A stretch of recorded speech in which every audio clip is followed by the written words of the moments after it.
Welcome to the Beauty and Battle podcast, where we talk about winning in marriage by waging a war. I'm Jason Benham. I've got my girlfriend / wife, Tori Benham, with me, and we are here to talk to you about how Satan tries to get you to fight face to face with your spouse, but God designed you to fight shoulder to shoulder against Satan so that you can win in your marriage. Fighting together draws you together. We cannot wait to jump in. So here we go.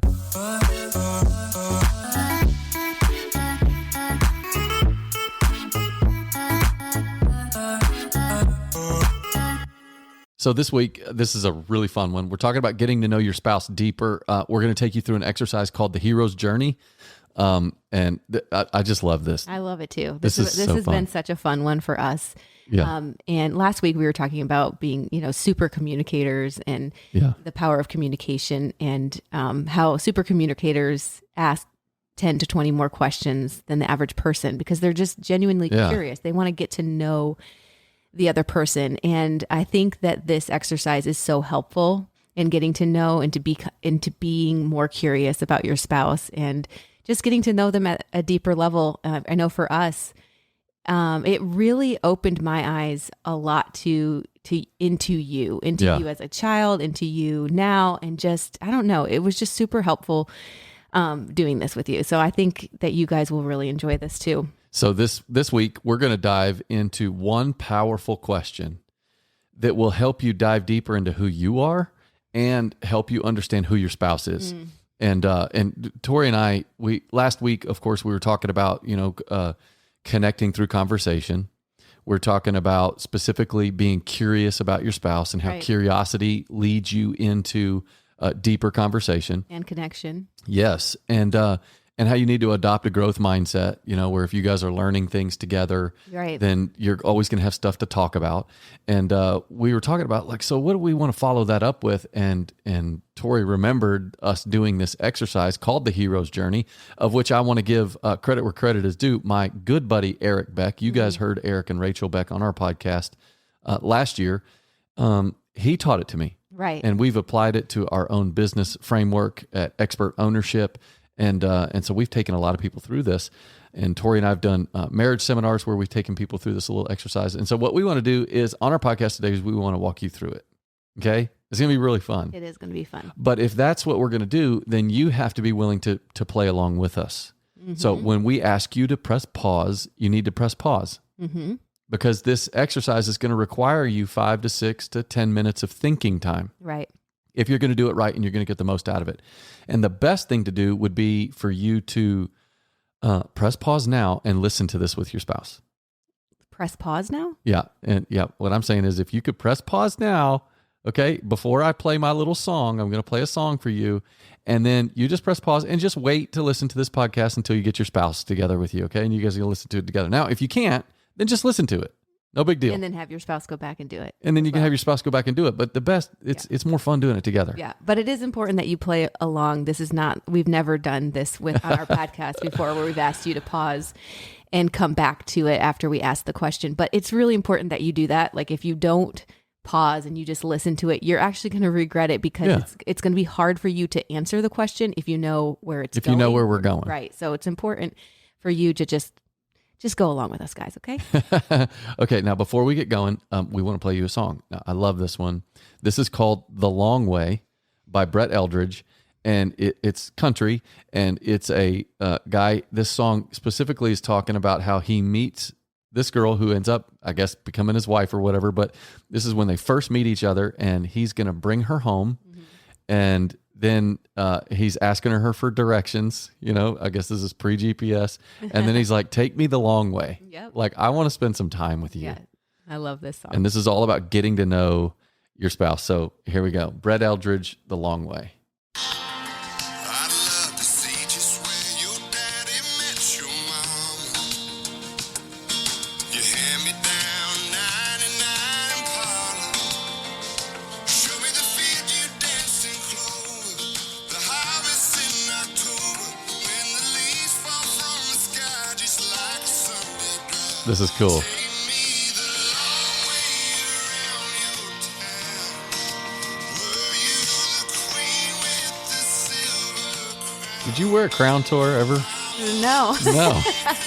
The shine underneath of the diamond I think I just found. Take me along with you. There you go, right I there. love it. It's just it's all about curiosity. Like I Yes. want to get to know you. Tell me about you. Tell me where your I want to know where your parents met. I want to know, did you wear silver crown? I think they're talking like, were you prom queen? Prom Like, queen, who, you know, yeah. who were you? Who are you? I want to take you the long way. Yeah, I love that. Okay, so there we go. Now here, I want to start this with a Bible verse, Proverbs 20, verse 5. It says, the purpose in a man's heart is like deep water, but a man of understanding will draw it out. So oftentimes there are purposes deep down inside of us that we don't even really know. And we need those things drawn out. Yeah. And this is where a good pastor comes in. This is where, a good friend comes in. This is where a good counselor can come in. They can help you process through things. They can bring up certain points. They can help scripture come alive, or Right. whatever it is. Yeah. You might need a word of encouragement, but you begin to understand what the purpose is for you on this earth as you have good people in your Yeah. life. A mom or a dad, that kind of thing. And so what we want to do is we want to help draw something out of you that you may not have known is inside you. Yeah.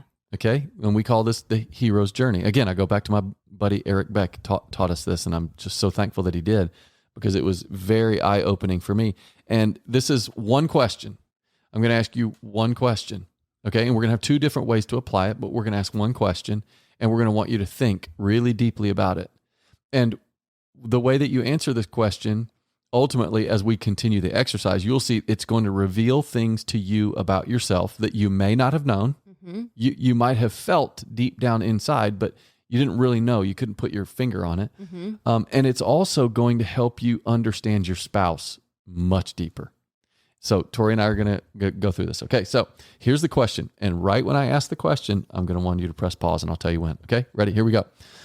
Early in your life, before the age of, let's say, 14, okay, Right. Who was your hero? Yep. Who was So your just, hero? Just think about it, but you're going to put it on pause, and you're just going to be thinking, when I was a kid, Yep. who did I aspire to be like? Who did I look to and was like, I want to be like that? Real or fictional? Yeah. Okay, and I'll just tell you, just so that you know this, my character was fictional, And my person was real. and Tori's was real. So before the age of 14, who was your hero, real or imaginary? Okay, and I'll just tell you this real quick before you press pause. My brother and I did this exercise with the Dallas Cowboys. We did their chapel this year. What was this, 24? Yeah, we did it this year. And we had Dak Prescott was there. We had the coach McCarthy was there. We had all of them there.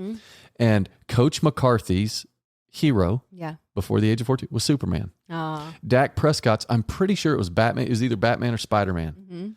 And then you had several of the cornerbacks there. I mean, guys that you'd know their Right. faces and names. You had people that said my dad. Imaginary. People that said, right. Like, it was just all over the place. One guy said it was like a coach that he had. Right. Another guy said his dad. So it doesn't matter which way you go. Just think, before the age of 14, who was your hero? Okay, press pause. Ding, ding, ding, Na, ding, na, ding, na, ding, na, ding. na, Okay, na, na. now hopefully you pressed pause and now you're back. All right. Who did you say? Who did you say? So let me tell you who I said was my hero. Okay. Before the age of 14, my hero was Rocky Balboa. Legit Rocky Balboa. I grew up in the times when, Rocky 1 and 2 had already come out, but then Rocky 3, and Rocky 4 coming out in the 80s. And I watched it as a young kid, and I was he was my hero. Yeah. And it was crazy. What about Yeah. you, Tor? So my hero, the person that immediately came to mind was my aunt Carissa. I called her Auntie Key. Okay. It was my mom's sister. Yeah. And she was just somebody that I just loved so much, Yeah. and was what you're No, telling I'm me just to telling shut you, up, so I don't give any characteristics yet. I'm not. Okay. Jason's I'm looking like- at me like, zip it. No. I just don't want you to get characteristics yet, because I said the one question is, who was your hero? Okay, fine. Now we're gonna. I mean, sometimes it can be a couple people, right? Yes. Like it can be two people, and that's fine. Like if you've got Yep. a couple people in mind, you can just keep those in mind. Yep. Okay. So now this is not a question. This is an assignment, and you're going to have to press pause again. Okay. Now, write down some things if you've got something to write with, or you can just think of these things. What are the characteristics about that person? What are the characteristics about that character that drew you to them? Right. Okay. So press pause now and write those down. So you're thinking of adjectives to describe these people. Describe them. Describe these people that were your heroes. That's exactly right. So press pause now and write down those characteristics. What are the descriptions? All right. You want to do dun, dun, dun, dun, dun, dun, dun. Okay, good. All right, now you're back. Okay, great. So you've written down some things. So let me tell you about what I wrote down for Rocky Balboa, when I did this exercise, and Tori will tell you what she wrote down for her Aunt Carissa. Rocky, what I loved about him, he overcame his fear, but he was a guy that went through fear. Like he was a very real dude. He went through fear, but he overcame it. He stood up to bullies. Yeah. He worked really hard toward a goal. Like I loved his workout montages. Yeah. Like it really inspired me to work out. Right. And to this day, I'm 48. I still work out. Now I don't work out that hard anymore, but I still work out. And then ultimately though, there was something in Rocky. You always knew he was fighting for his girl. Yeah. There was really something special about Adrian. Now I didn't know any of this stuff, guys, until Eric took me through this hero's journey a couple years ago. And I started listing all these characteristics, and I didn't really realize one of the things was that he was a fighter. He stood up to bullies, but he fought for his girl. It's like at the end of the fight, he's yelling for Adrian, you know, like, so there was always something in me that wanted that wanted that really special connection with my wife, like Rocky had. Yeah. So those were my characteristics. Yeah. How about you for your So I couldn't find my list. I wrote it in some journal. I was looking for it this morning, but I couldn't find it. But just I'll just tell you the things that come to the top of my mind when I think about my Aunt Carissa now. So she was just very nurturing. She was an amazing mom and an amazing wife. She's very relational, very hardworking.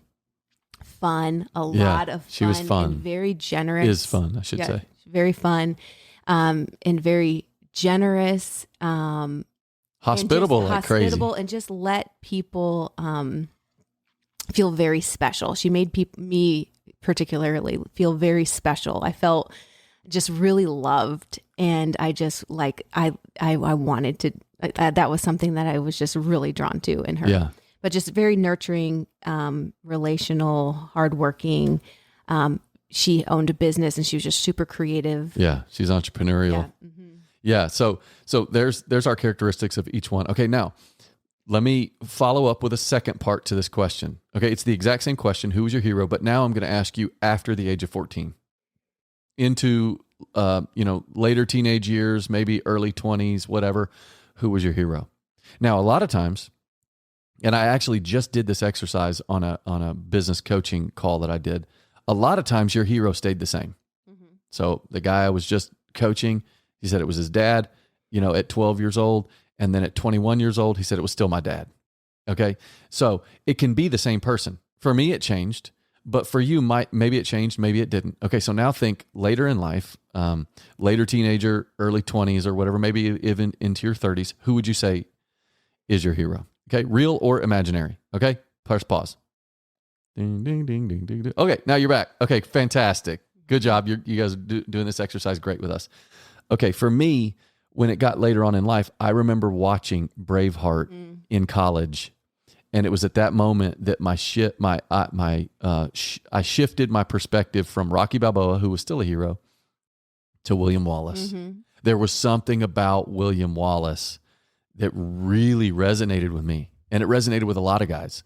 And so he was a leader of a remnant. He had a warrior spirit. He never backed down from a fight. And guess what about William Wallace? He fought for his girl. Wow. It was his love that for his wife that got him into the fight to begin with. Wow. And so I never knew that stuff until Eric's walking us through it, and I wrote that down. So now Tori. So for me, I became a mom really young in life. In my early 20s, I was a mom. And so for me, when I became a mom, my own mom became my hero, because I began to see her in a different light, in the way that she just prioritized her family, in the way she just gave so sacrificially, and just probably the most selfless person alive is my mom. And I just have so much respect for her. And I think becoming a mom just upped, that respect level just so incredibly high. And so she definitely, in my adult life was like, that's my hero is my mom. Yeah, that's great.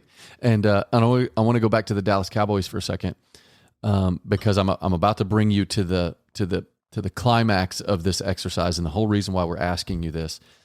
When we asked those guys, and David and I went around the room and just let the guys just spitball, who is your hero? Who's your hero? And I'm just telling you, most of the Dallas Cowboys, it was fictional heroes. Yeah, Spider-Man, Batman, Superman. Mm-hmm. And here all these guys are, and just these professional athletes making millions of dollars, and even the coach. And these are it's a gladiator sport type thing. And then I brought them to the climax, which is what I'm going to do with you right now. Okay, think about the characteristics of the hero or the heroes. These should be written down at this point. Yep. If not, pause and write down the characteristics of these heroes. Yes, think about those characteristics. What is it? What are those characteristics? Write them down. Okay, now, when I shared with you Proverbs 20, verse 5, the purposes in a man's heart is like deep water, but a man of understanding will draw it out. Okay, what we have just done is drawn out the characteristics that are true about you and who God made you to be. Yeah. So if it was Batman and Batman stood up to the bully and Batman was always standing for what was right and what was good, God made you to be a modern day Batman. Yeah. And when it's Aunt Carissa, and she was the most hospitable human being alive. When my brother and I first came into Connecticut, it was Tori's mom was making us all this food and all this stuff. And then Tori's aunt, Carissa, then invited us over to their lake house, and they had filet mignon and lobsters and all that kind of stuff.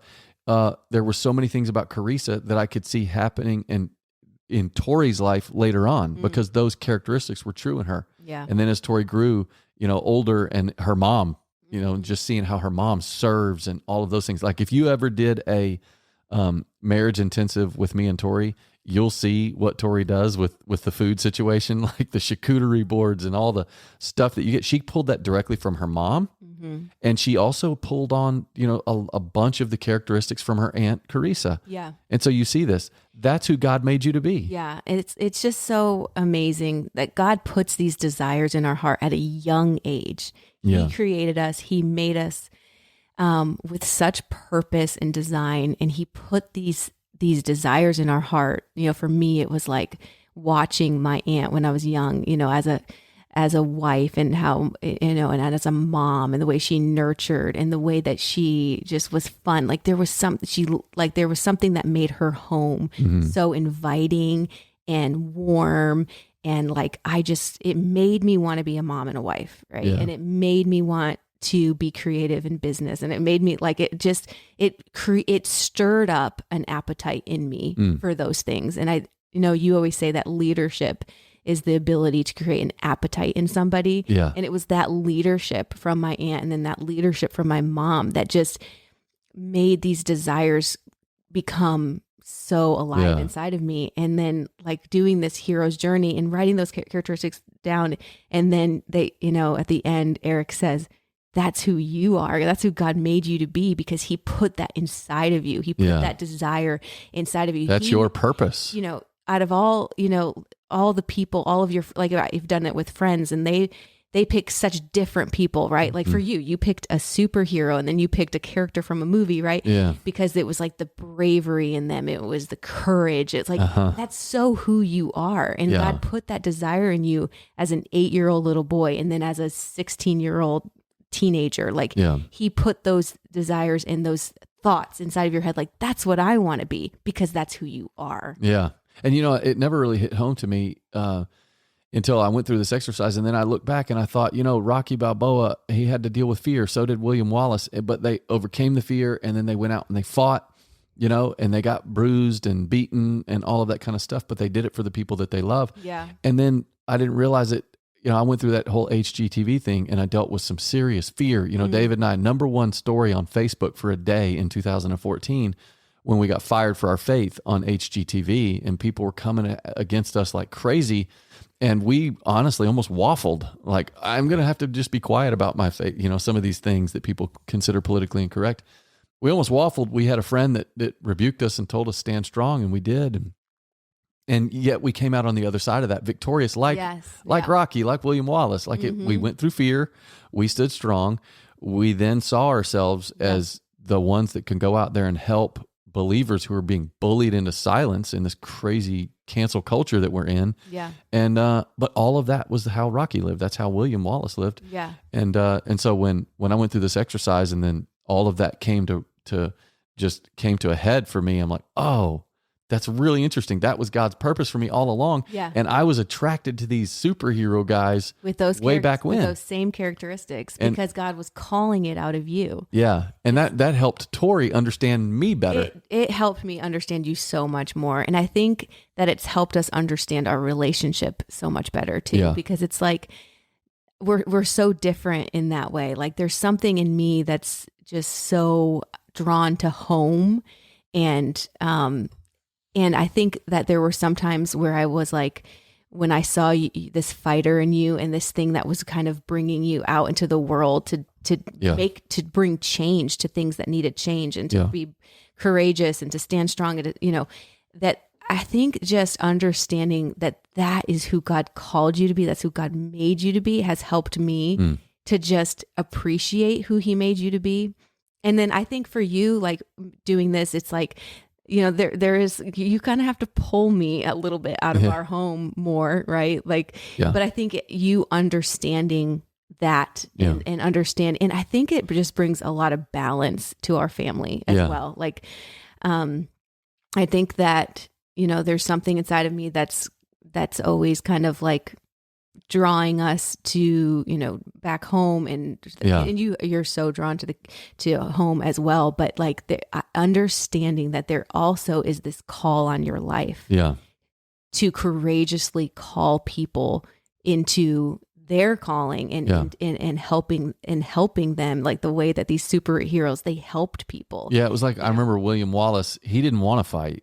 He was like, I just want to have a wife and kids, and I want to be left alone. And he got pulled into the battle. Yes. Yeah. And it's just really important that we see those characteristics that you thought about that hero that you had early on, that hero that you had later on in life, whether real or fictional, is who God called you to be. Yeah. It's really good. That's the purpose in your heart. And you need to know that about your spouse. Yeah. And then it also helps you understand that your spouse's greatest strength can also be their greatest weakness. Right.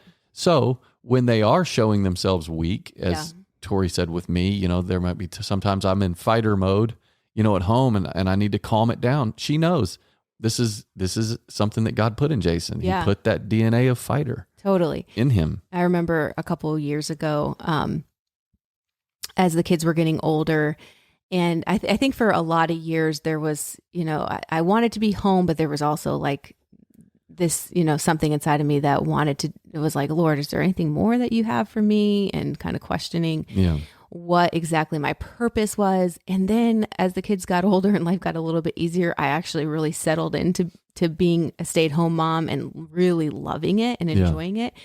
And then feeling like a little bit of a tug to do more with you and to be called out of our home a little bit more. And I remember having a dream, trying to remember exactly what the dream was, but basically the dream, I know what it was. We had a baby, and I wanted to stay home. We had a new baby, and I wanted to stay home and give birth to the baby at home. And, we really needed to get to a hospital. There was like some complications, and we needed to go to the hospital, but I was like, I'm just going to stay home. I don't really want to leave. It's more comfortable at home. And then the baby was stillborn. And I didn't feel like it was, it was a real, even in the dream, it was like, it didn't feel like a human, like it didn't feel that connection like a mother like would. You were supposed to give birth to something. But it was like I was supposed to give birth to something. And because I was so comfortable at home, I was putting that life that God was calling out of me in jeopardy. That's good. And so anyways, but I really feel like because of who you are and the strength that God has given you, you help call me out and bring balance to that, to help pull me out of my comfort zone and help call me into, whatever God has for me. I just think that your personality and those things that God put in you are a really good balance to me and really help me to grow and to be all that God's called me to be, because, he's using you as that balance. Yeah.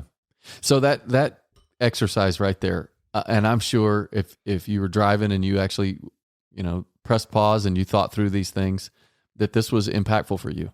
It's not original with us. We're just sharing with you an exercise that was taught to us, and then we found it impactful in our own lives, in my own personal life, and in understanding Tori in her personal life, and understanding me. So go through this with your spouse. Yeah. Take time, and you guys talk about it.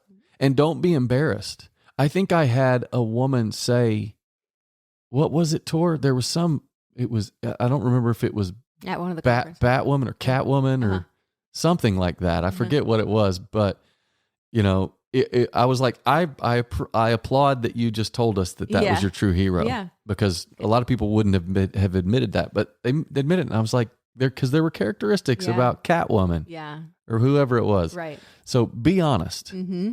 And think of those characteristics, and then recognize that's the purpose that God has for you. Yeah. Isn't that That's cool? So good. I love it. Okay. So I was going to share a recipe. Let's do it. So was it like 2 weeks ago, you and I were starving hungry, and I'm starving hungry right now. I am too. And I had made this white chicken and spinach lasagna. Yeah, you did. And then I froze some of it. And so anyways, we reheated it for lunch and had like a little day date at home with it. And oh my gosh, it was so much better the second. It was like carrot cake. Carrot cake's always better after being in the fridge for a day. This was so much better. It was warmed up. I don't know. It just totally hit the spot. And so I made it again this week, and I'm going to make it for dinner tonight, but then I'm going to freeze like individual Heck to the yes ones so that we can continue to do that. Thank you, Tori Garland. But I kind of just made up the recipe. It's a rotisserie chicken. Costco. Anytime I go to Costco, I get their rotisserie chicken. It's like $4.99. You cannot beat it, and it is a big. It's a big sucker. Bird. It is a big bird, and so basically, you just the sauce, the white sauce, is just ricotta cheese and egg. So you just take like a big thing of ricotta, like the big. I think it's like a 1 pound container. Of ricotta, and you mix it with 2 eggs, and that becomes like what you would use in a lasagna for the sauce, right? Because this is a white lasagna. And then you steam a ton of spinach. So like 2 really like the biggest bags of frozen spinach that you can get. Yeah. 2 monsters. Yep. And you steam that, and that becomes another layer. So you've got the chicken, and then I did a gluten-free lasagna for one of them. This made one full 9x13 and then an 8x8. And then so on the 8x8, I used artichoke. Hearts? They're called, they're artichoke lasagna sheets. Yeah. They're made out of artichoke. Really?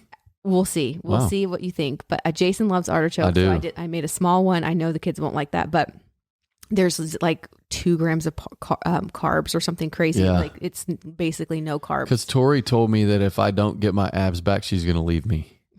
So she's going low carb for me. Right? Yeah. Okay. Yeah. I'm pretty sure that I've never had abs, so it's not a requirement for you. Certainly not.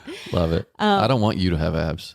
Yeah. So basically, you're gonna layer it with Parmesan cheese and a little bit of mustard. I didn't use a ton of cheese because I didn't want it to be like a ton of fat. And you didn't want to get stopped up. Yeah. There you go.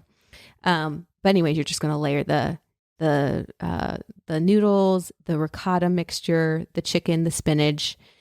And then a little bit of Parmesan, and a little bit of mozzarella. I think I used like an Italian blend cheese as well instead of mozzarella. Anyways, it is so good. And then I have these like really cute little dishes, like personal size. I don't even know the size, but they're really small. It's like a personal size dish. Yeah. So I'm going to put them in there, and then you just wrap them and put them in their freezer. And then it's just so nice to have a healthy, delicious meal for when you're not in the mood to cook. Good job, TG. Tori Garland, pulling it out again. Thank you. Are we eating that today? We're eating that for dinner. Yeah. Yes. All right, guys. This was fun. Hero's journey. Thanks for hanging out with us. Don't forget those characteristics. That's who God has made you to be. Mm-hmm. That's your purpose. Yeah, and this will be a fun one for you guys to be talking about this week. And do it with your kids. We should do it with our kids. Yeah, we haven't done it with our kids. What in the world? I know, right? Hey, listen, do as we say. Don't do as we do. Yeah, right. All right, we'll see you guys next week. Talk to you soon.